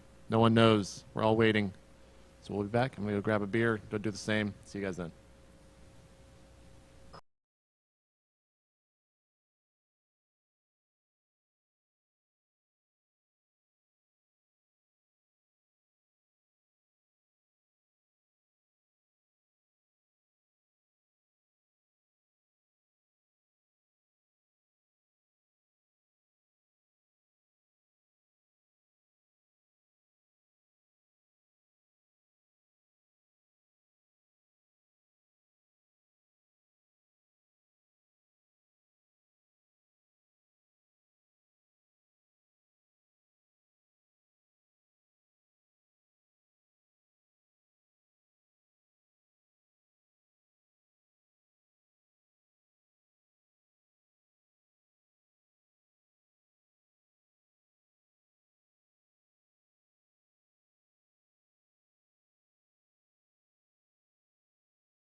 Yeah. Just in time, Sean, as we just took it back live. Let's see if this fixes the problem. Restarted Skype, seeing if it fixed the webcam issues. But anyways, Sean, it's Strat Talk time. What do you got for us this week? All right. I am curious about your 2 thoughts on how to deal with being really frustrated after a bad ladder session or even just after a bad game, and also how to deal with motivating yourself to play when you don't necessarily want to. I mean, Like, because I get so many questions about, like, motivation, ladder anxiety, and how do I get myself to play? I want to play more, but I can't just hit that find match button. yeah. Also, the whole tilting hard after losses, saying, oh, I'm going to spend all Friday night playing, and then you play 2 games, you lose both, and you're on tilt. Well, Let me. Like- I have a good answer for the first question. okay. At least There I you go. think it's good. We'll There you see. go. I think if you have a plan, if you have like a policy or a protocol, whatever you want to call it, of how you're going to manage if you start losing, it makes it so much easier to accept losses. So for me, what I like to do, if I lose 3 games in a row in kind of stupid ways, I'm disappointed in my play and I'm losing 3 in a row, I'm done. Like I take a break. That session, that whole practice session is over. I got to do something else, maybe go running, reset my mind, and then I can start a new practice session. And so if you have that plan, then it's kind of, it really helps to take the emotion out of it. You'll still feel the emotion, but you'll just be like, okay, I lost a game that was shitty. Let me play another one. I lost that was shitty. Let me play another one. Oh, I won. I'm playing better now. I feel fine. And so you're always just keeping in mind this 3-game rule. And if you hit it, then you just stop playing, and it takes the stress out of it because you know what the result is going to be of you playing bad and losing. Like, you've already predetermined it. That's a good point. I don't yeah. know. I don't know if I can really explain how it works, but I think people should try it. And maybe you'll see. Just have this rule, and then you're just following a system. You're not responding emotionally. You're just following your practice system of the optimal way to practice. Yeah, that's an interesting point. I feel like this is the first strat discussion where I can actually contribute something. In terms of just queuing up, the easy answer is, well, it's my job to cast, so it's probably good that I play the game. The second thing is, I feel like that the more games that I queue up as, even if it's just hitting it once, I get more and more comfortable just playing. So if I queue up once and I get past it once, then I'm fine for the next couple of games. Dealing with the rage of loss, I don't know. I haven't figured that out yet. I still get incredibly upset. I haven't figured it out. I don't know what to do. I usually stream anytime that I do play, for the most part. And I feel like that might add a lot more stress than just playing the game outright. That I should just play without streaming. Because I wouldn't care what people are seeing in that sense. But yeah, just queuing up, I feel like just doing it once and getting it out of the way. After that, it's a lot easier. I don't care so much. And also, watching replays is good, but if you win a game, I never watch the replay. If I lose a game, I'll watch the replay, and I'll watch it to calm myself down, but also watch it again to learn what I did wrong, and then go into the next game with a plan to, if it's the same matchup, now that I've just been playing Zerg, I'll fix whatever was wrong with it in the first place, or try and go in that way. But that's a little bit of a lower level learning thing that I've done. Well, I have to say, I think it matters a lot too what your goals are with StarCraft. Like, for instance, let's say that you are That's a true. scrub that wants to be a pro gamer, like, and you want to be someone that's famous and on TV like Idra or something like that. Then you have to just accept to yourself that you suck at the game. You're terrible. I've done that, yeah, and I've done that a you lot. need to you have to play. You just have to keep playing. If you actually want it, because that's the thing. You might not actually want it. You might think you want it because you see it. You're like, oh, that's so cool. I would love to be on stage at MLG with people cheering for me. But if you actually want it, then it's not a problem. You can sit there and queue no matter what and get through it. But if you don't want it bad enough, then I'm sorry, you don't want it bad enough, because you have to want it so bad that it's not an issue to just keep queuing up and losing games and realizing, okay, I have to put in this time. This is time I have to put in frustration I have to have, and you should be Yeah. happy with every loss because you learn more with each loss and you learn with each win. And if you can't get that through your head, I mean, you're not cut out to actually get up on that stage and be cheered for because you're not giving your all for it.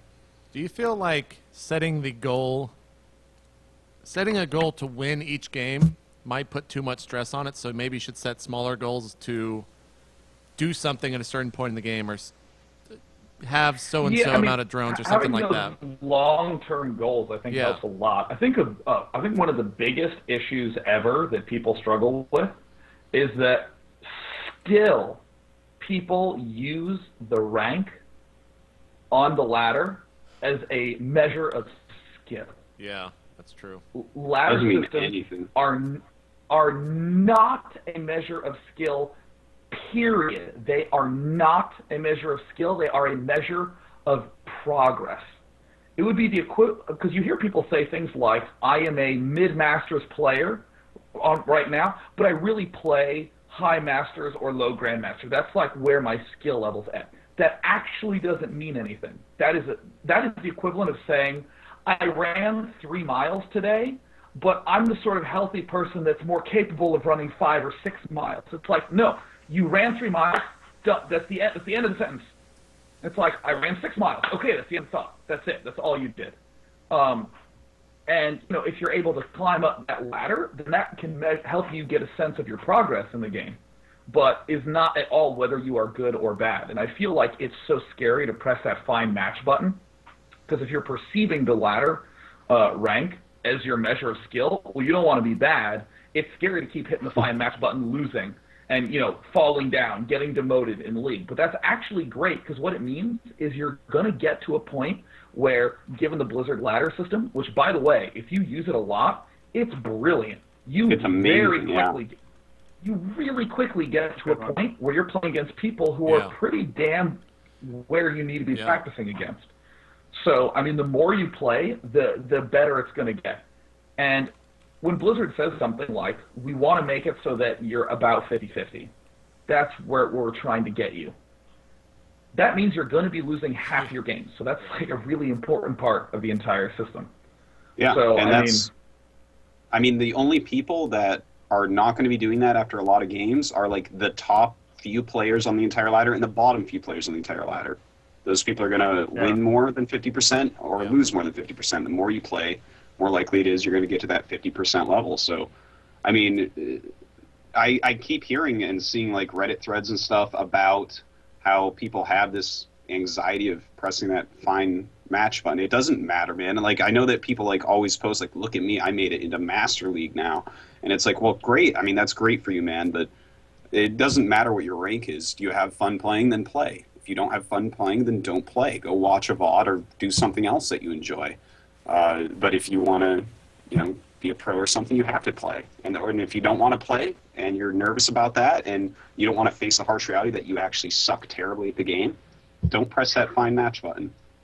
Yeah, I mean, it's hard for me to comment on this because I don't associate with these low skill suits, but there's probably this culture out there. Maybe JP can pitch in. Thanks. Thanks, Huck. No, but seriously, I mean, like Sean said, like, ladder is not a good competition. Like, that's not how good you are. It's not a result. It's more indicative of progress. But the fact is, for most of these players, ladder is their practice and is their competition. Like, they don't compete in any other way. And it's not really feasible for them to compete in any other way. They're not trying to become pros, but they're people that take their hobby seriously and are trying to become as good as they can. And it's difficult because then you have that whole group of people, the only way they can measure each other by is their rank. But if they really want to improve, that probably involves practicing on the ladder in a way that lowers your win percentage because you have to do different shit to get better. Like, if you're always playing to win that individual game right then, you're going to plateau a bit, and that's going to be difficult. So I think there are some complications that it's, as pros, we're in a whole different culture, and we view the ladder totally differently. We can say it's meaningless, but for them, it's the only thing. Yeah, exactly. it's the only thing. It is the only thing, yeah. So, I don't know. It's kind of difficult. I think that's a complication. I'm going to say about the finding match thing, hitting find match. I'm going to give a shout out to a good website called lesswrong.com. And you got to read this site. If you waste a lot of time on the internet, then instead of wasting time looking at stupid pictures and shit, you should go to lesswrong.com, just pick one article, read an article, you'll feel like it's worth it. Anyway, I was just reading an article today about urges versus goals, the analogy to anticipation and belief. And anyway, this one part of it says that when you want to do something, one technique is if you need to do something, and you don't feel motivated for it, you need to find a way to, like, feel an urge to play.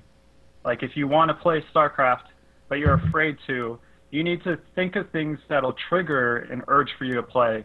So, for example, you can watch a VOD of your favorite player that's inspirational. Yeah. And then right at that moment in the game, when you're like, this is awesome, this is why I love StarCraft, I need to play this game, really quick, hit find match and commit.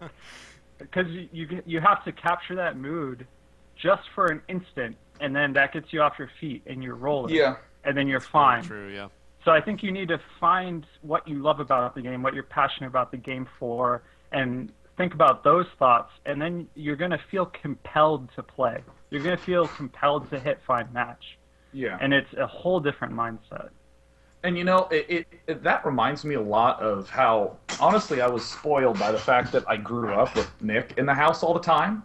Because when I would stop thinking about StarCraft, I would, come home from school, and he would just be there playing StarCraft, and I'd be like, oh, and then it would just pop into my mind. And then, in our 1v1s, he'd start winning more, and I'd be like, God, I gotta practice so I can beat Nick, and there was that fun social element to it. And kind of similar to what you were saying earlier, Tyler, about, like, you have a system for when you quit. I think it's a great idea to have systems for starting as well. Like 9 p.m. every Tuesday is when I play. And even get like a friend on Skype. And both of you commit to playing at 9 p.m. Tuesday night every single Tuesday. And you just make an event out of it. And all of a sudden, you're not actually deciding to play Find Match. That's like, it's just what you're doing. It's been decided for you. Because you're not trying to listen to your emotion. You're just following a system. Yeah. I think we're good with that. I think we've reached critical mass. Thank you, Sean.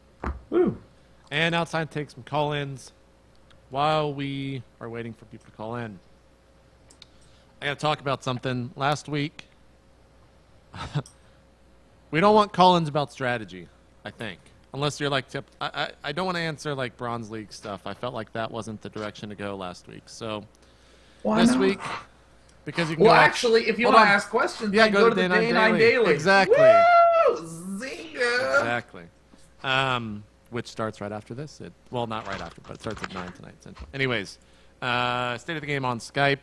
And also, please, for the love of everything, mute your stream if you're calling in. Don't wait for me to say your name. Just answer the call. Our first test comes from someone that I promised I would answer earlier. Mr. Sombrero, how's it going, man? I'm good, JP. Hi everyone. This is where you Hello. say hello. What's up? Hello. Yes.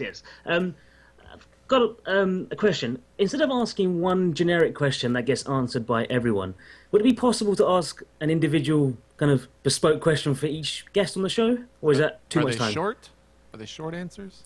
I think it might be better if I just choose one of the questions. Let's just do one of the questions. I agree. Okay. So, moving a little bit away, seeing as you guys have talked so much about StarCraft in general, I've got a question for Day 9. It's more of a business acumen kind of question. Being self-employed is difficult enough in an already established marketplace, and you're doing it in a marketplace that you've pretty much created yourself. What were your barriers to entry, and like, where do you see yourself going forward from here? In terms of barriers to entry, it reminds me a lot of when I was in a film class at USC, and one of the teachers said that there's going to be 500 people who are going to apply to some of these jobs, and you're going to think, man, being the one out of the 500 that gets chosen is hard. But the teacher said that out of 495 people who do that, they're idiots, and the trick is not to be an idiot. And I was like, oh, that's kind of a cute way to say that, you know? Like, in terms of, like, a barrier to entry, I almost didn't even think about who I was competing with or whether there was a space for it. For me, it was just, this is something I really enjoy doing, that I want to pursue, and that I think is cool. And I just trust that really strongly. If I think that it's cool, I'm going to go for it. I did get into somewhat of a fortunate position where it turned out that I could do this passion project as a profession, given the rise of streaming and the whole explosion of tournaments and all this sort of thing. And I think that in the future, that continues to be a goal of mine, to pursue things that I think are primarily fun. And money's almost like a secondary sort of thing, because I don't actually live like a very extravagant lifestyle other than just like buying a lot of comic books. But down the future line, I think that one of the most important business decisions for me is to not treat the people who support Day 9 TV as the consumer or the audience, but to treat them as the community and a friend. How would I treat a friend? That's always the decision that I make in every single business aspect. You know, for instance, if I'm hosting a party, I would never say, hey guys, welcome. It'll be $3 at the door for drinks. You know, like that's kind of a jerk thing to do. So for pretty much any business model with anything, it's always a very new media sort of thing. Like, sure, we'll run ads, but only if the audience continues to permit. That's why regularly on the show I'll ask, am I running too many ads? Is it going fine? And that sort of thing. So it's a really interesting space because the community is such a pivotal part of it. And what I do is not actually possible without people helping regularly. I don't know if this ramble really helps, but I mean, there's a lot of other projects like the After Hours Gaming League like the After Hours Gaming League is not really designed to be a giant moneymaker, as you might imagine. But we just think it's cool, and we trust that if we keep churning out things that are cool and that we find really fun, then that's awesome. So I hope that answered your question. No, it does. Could I just ask one follow-up to that question to Day 9? And I won't bother asking the other questions that I had prepared, but it's just a follow-up to kind of... Yes. Whatever JP says is totally wrong. Go ahead and ask. Before you ask, I will say, because that first question was so good, you can ask 2 more questions. Ooh, okay. I now have to decide which ones I'm going to ask. But the follow-on to that question was, I was going to ask, at the moment, there are so many kind of casters coming up and coming and already established, doing, the standard... YouTube casting, casting on Twitch. There hasn't been really any other show that does the same style of analytical, like analysis that you do, Day 9. Do you think because you have such a strong monopoly on the StarCraft 2 web-based kind of series on the analysis side, that no one's really going to try and move into your space because you have such a high production value and you've got such good content that people that thought about doing it are just looking at you and saying, there's no way I can compete with that guy. There's no point me doing it.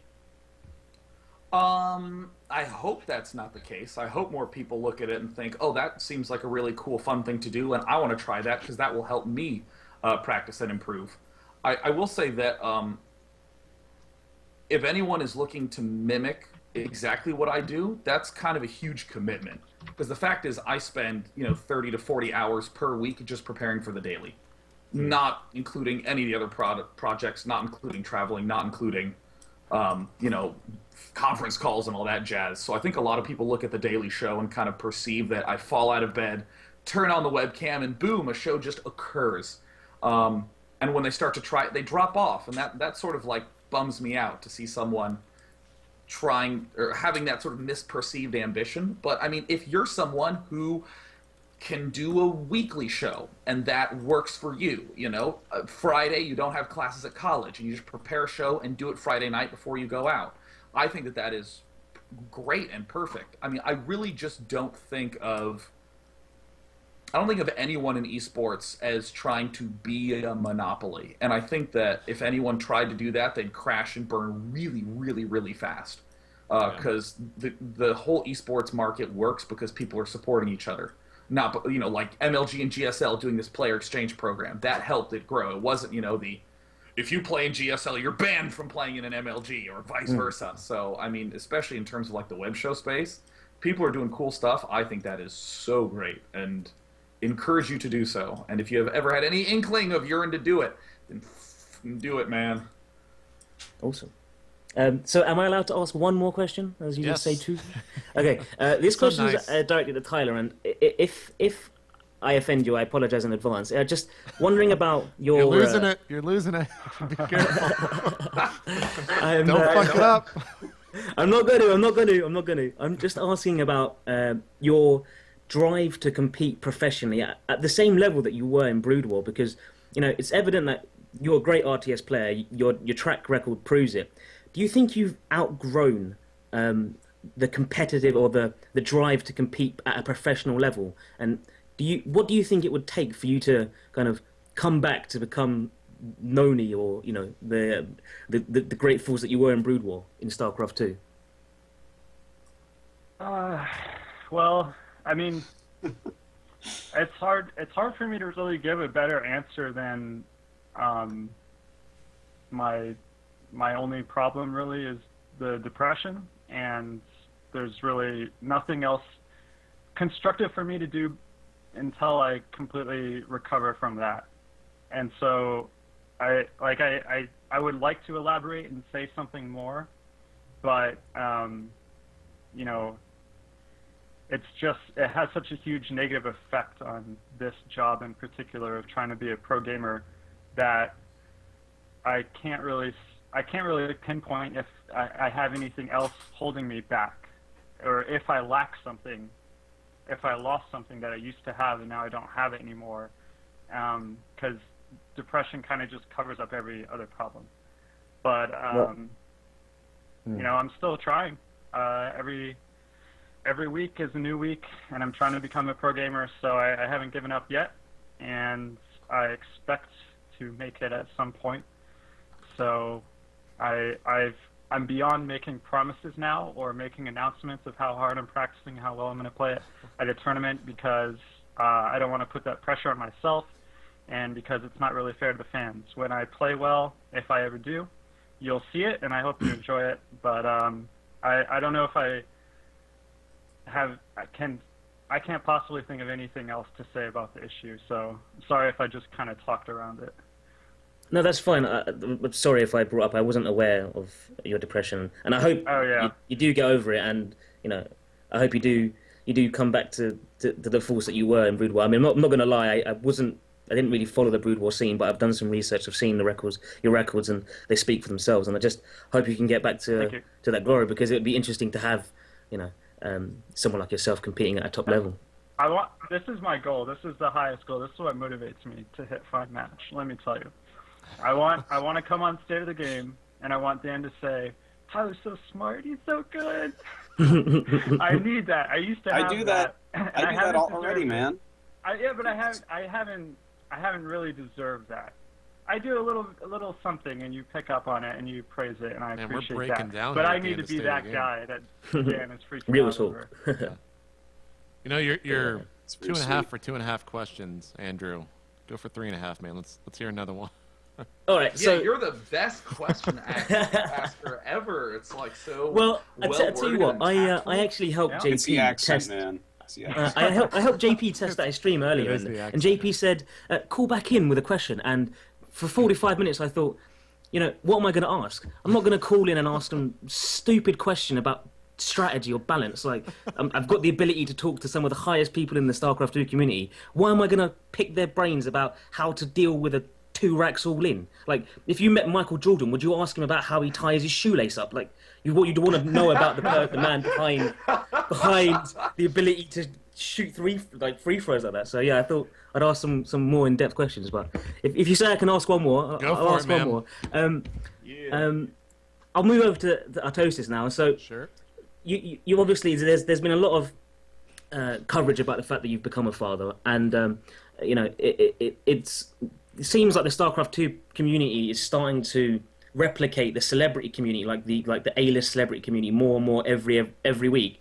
Is there a point that you feel that you need to shelter your child from the StarCraft 2 community? And is there a line that you can draw between your personal and public life? Like, would you be annoyed if you were, say, out with your family shopping and fans were coming up to you and asking you for autographs? Or do you still find that flattering? Like, is that a compliment to you? Yeah, I definitely find it flattering. I don't feel like that line is here yet. You know, these are just people who love StarCraft and like the stuff I do, and I'm really thankful for it. So I don't really feel there's that line quite yet. I think there have been lines, not specifically with that have been crossed in the past, but I mean, we don't need to get into those. But I mean, as far as that, no, I don't feel like I need to shelter or do anything. I mean, the internet doesn't really have any access to my personal life. You know, you see me when I come into StarCraft stuff, and when I'm at a StarCraft event or on a StarCraft show or publicly streaming or something like that, that's when I'm already putting myself out there. So I'm already very comfortable with that. Awesome. Go for 4 for 4, man. Well, I think I've asked everyone You don't have a a question now. of you, So, JP. I'm sorry. I know. sorry, I know. sorry, I just sorry. want to be asked a question. That's all it is here. no, so Well, I mean, like, I actually JP. think Oh, that- sorry, Dana. Carry on. Sorry. Well, yeah, I like what Dan brings up, that, you know, people don't really have access to his personal life in that way, and whether that's like coincidental or not, I think that it is important to be aware of where those boundaries are, because I know for me, I have a really bad problem with overworking myself. Like, that's why I like collapsed and had to go to the hospital in like 2010, 11. I think it actually happened twice in 2010, where I was just working just way too hard, like I was an idiot, right? And whether it's limits with the community or just like limits with yourself, it's important to know, like, no, this is what works for me, this is what doesn't. I'm more than happy telling a story about how I, you know, tried to cash a check at a bank at a Taco Bell I ate at. I'm cool with that. That's a little bit personal, but that's cool. But at the same time, if I'm feeling like I'm gonna explode because I'm working too much, I actually just like totally stop working, close all forums, close all things StarCraft related, and don't even look at it for like a day or for like a few hours. And even though that's not a visual boundary that people see, I still think it's so important to make sure that you have boundaries between your play and your work for whatever that ends up being. And I think, yeah, that's an interesting point. Just kind of like setting boundaries for yourself. So not, yeah, that kind of answers the question perfectly. So I can tell that you're waiting for your question, JP. Anxiously. Well, I was actually going to ask you about state of the game in general, and much a similar question to what I asked Day9 about his kind of monopoly on analytical shows. Putting one more game and DJ Wake to the side for a second, because like, he is legacy. You seem to have the monopoly on StarCraft 2 talk shows, because there are other people trying to put shows together, and they don't really compete numbers wise. And recently, there was a European kind of StarCraft 2 show called Definitive Esports. They released last week on Friday, and they had 2,000 viewers on their first show. Would you consider a European-based StarCraft 2 talk show competition, or would you not even consider it competition because it's a different time zone, a different continent with different players coming on to talk?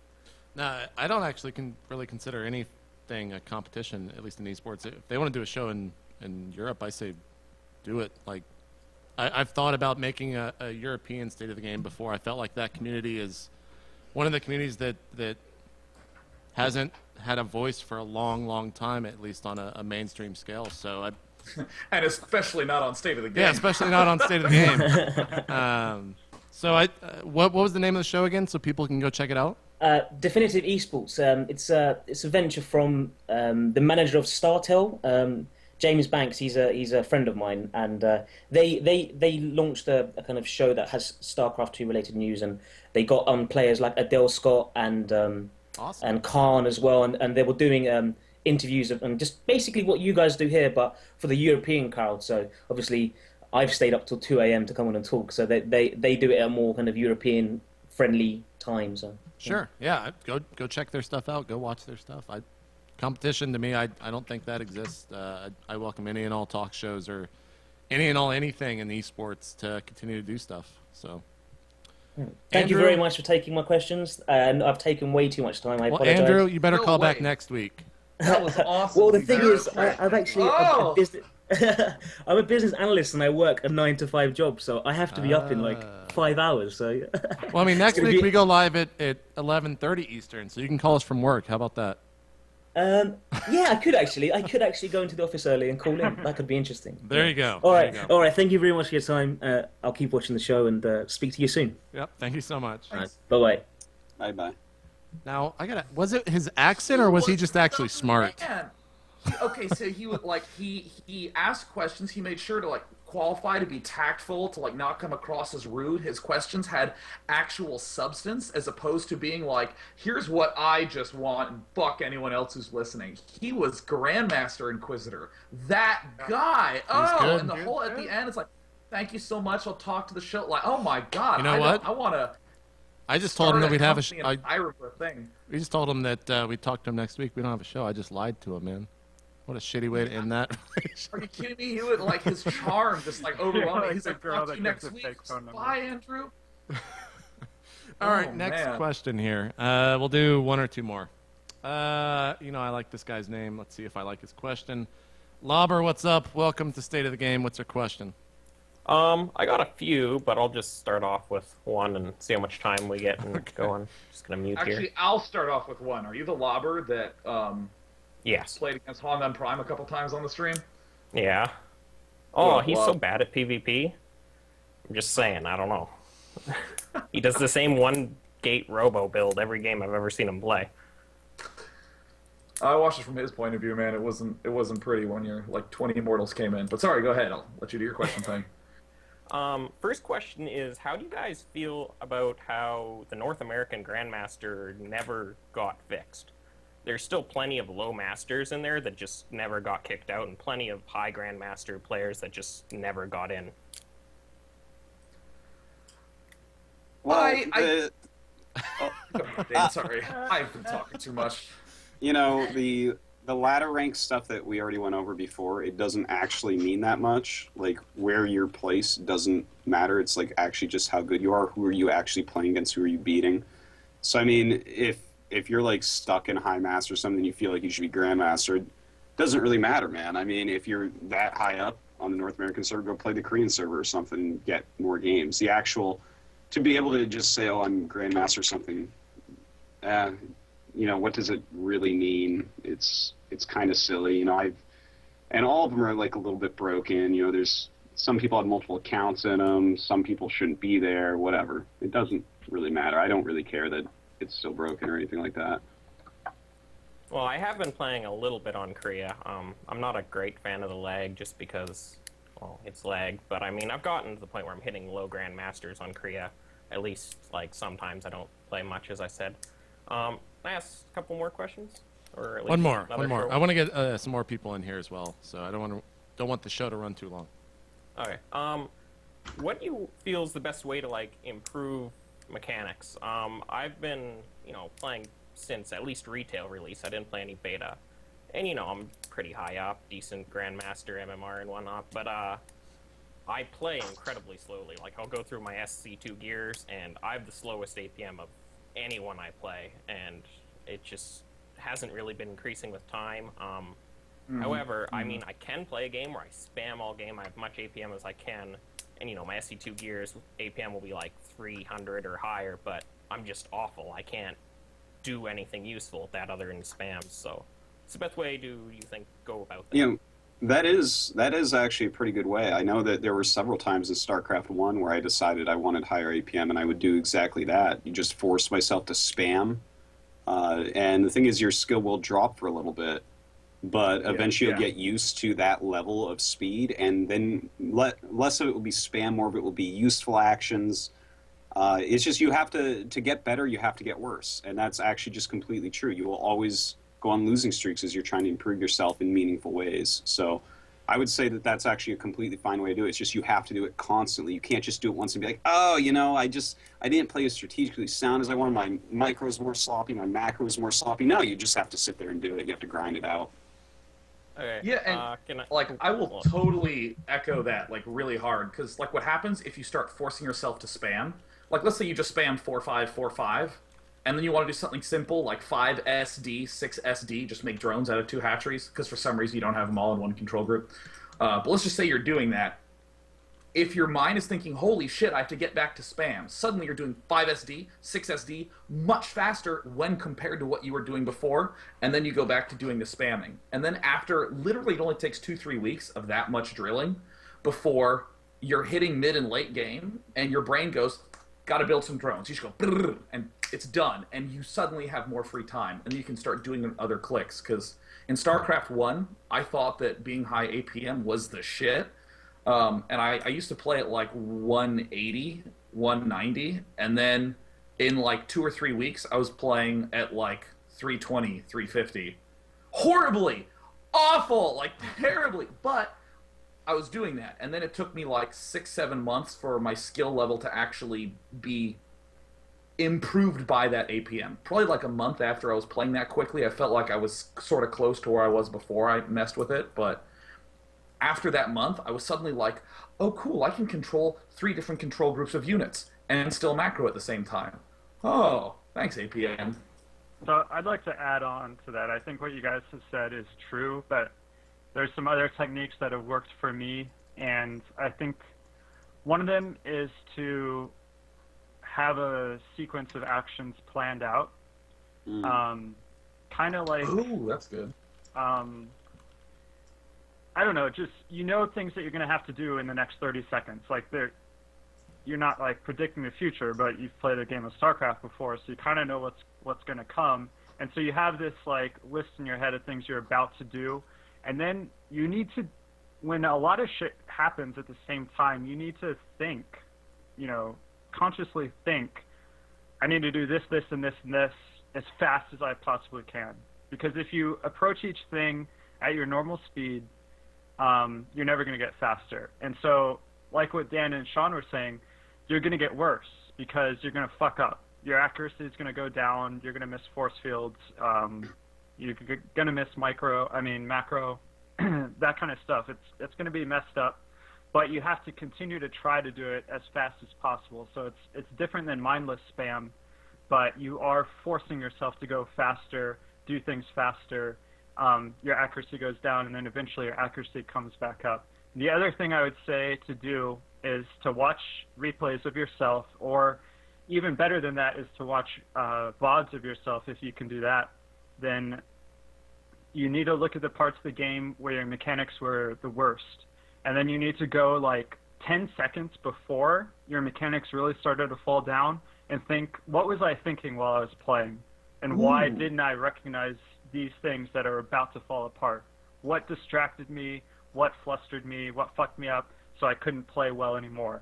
And then you need to like be aware of those situations so that even in those situations you can still have this list of things in your head and still be prepared to execute all the things you need to do according to the priority of how important they are as fast as possible. So first-person VOD is great for that because you can actually see how slow you were doing shit when you like paused for a second and didn't do anything because you're thinking or whatever. But if you can just do replays, that's good too because you can mostly remember what you were thinking at the time. I think that's a good way to end the show. Thank you, Lava, for the questions. Got to do our shout-outs, though. Tyler, since you had such a good answer to that, you can go ahead and start off with your shout-outs for the show. All right, I just got my basic ones, you know, the team, good old Team Liquid, our sponsors, the Laugh Factory, Razor, and Twitch. You guys are amazing.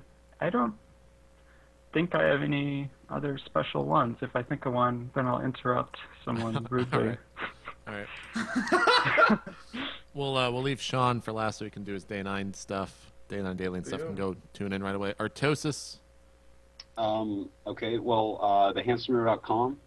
Check it out. You get to mention it and crash it, but I can't. So send us White Raw shirt designs and stuff if you have any ideas for that on the site. Really excited about that. Also, I've been pretty busy for the last couple weeks, but I will start streaming again with some analysis and whatnot, probably this weekend, but at the latest next week. So make sure you check me out on twitch.tv/Artosis. And make sure you watch the GSL because the round of 16 is so sick. Yeah. Sean? I would like to thank all the wonderful folks who helped make the After Hours Gaming League possible, in particular all the employees of all those companies who are so enthusiastic. You can go check it out at ahgl.tv and go check out the team pages and player pages. They're hilarious. And thanks to Rob Simpson from Blizzard Esports, who's been helping me a lot with HGL, doing casting and stuff. And he made me play. Rob's such a good caster. He's so good. He made me play Street Fighter against him at the arcade. Oh, how did that go? Who did you play? Horrible. Oh god, we both played. We have to shot fireballs at each other, and I lost. We have to do Street Fighter show matches on the show, I think. Hey, I lost like 85% of them. It was Super Street Fighter 2. Oh, okay. All right. But that's okay because I'm the shit at Super Puzzle Fighter HD Remix and Beatmania 2DX. Yeah. What am I talking about? Oh yeah, Day 9 Daily is going to be going live in 1 hour with the Protoss vs. Terran of Grubby, and I'd be delighted if you joined. It's at twitch.tv/day9tv. There you go. I thought of something. Yeah, so go ahead. Shut up for a second. I don't know if I've mentioned this before, but in relation to lesswrong.com, if you are a fan of Harry Potter at all, just admit it. If you're a fan of Harry Potter, you got to read this fan fiction, Harry Potter and the Methods of Rationality. It is. I don't read fan fictions, but I read this one, and it's the best thing I've ever read. It's so funny, and it's so smart, and it's well written. So check that out. Shout out to that weird piece of work. I didn't expect you to give a fan fiction shout out ever, let alone to Harry Potter. So go this check it one's out. special, man. Trust me. There you go. All right, guys. Remember, no State of the Game next week, and the show will return to Tuesdays at 11:30 Eastern the week thereafter. Look for MLG announcement tomorrow. Check out youtube.com/itmeJP. I posted a interview with Wani. Going to be doing one with Marcus DJ Wheat Graham next Tuesday, I think, probably before I leave to New York. And yeah, that's it. Thanks for watching, guys. We'll see you in 2 weeks, I guess, something like that. We're out. Peace.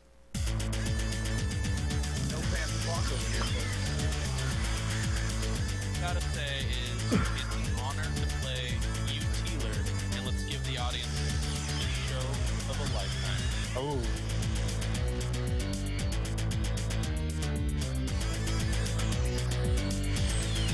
It probably looks like I was wearing lipstick, by the way. I can't confirm or deny that. Like literally, like, hey Sean, so what's going to be the first thing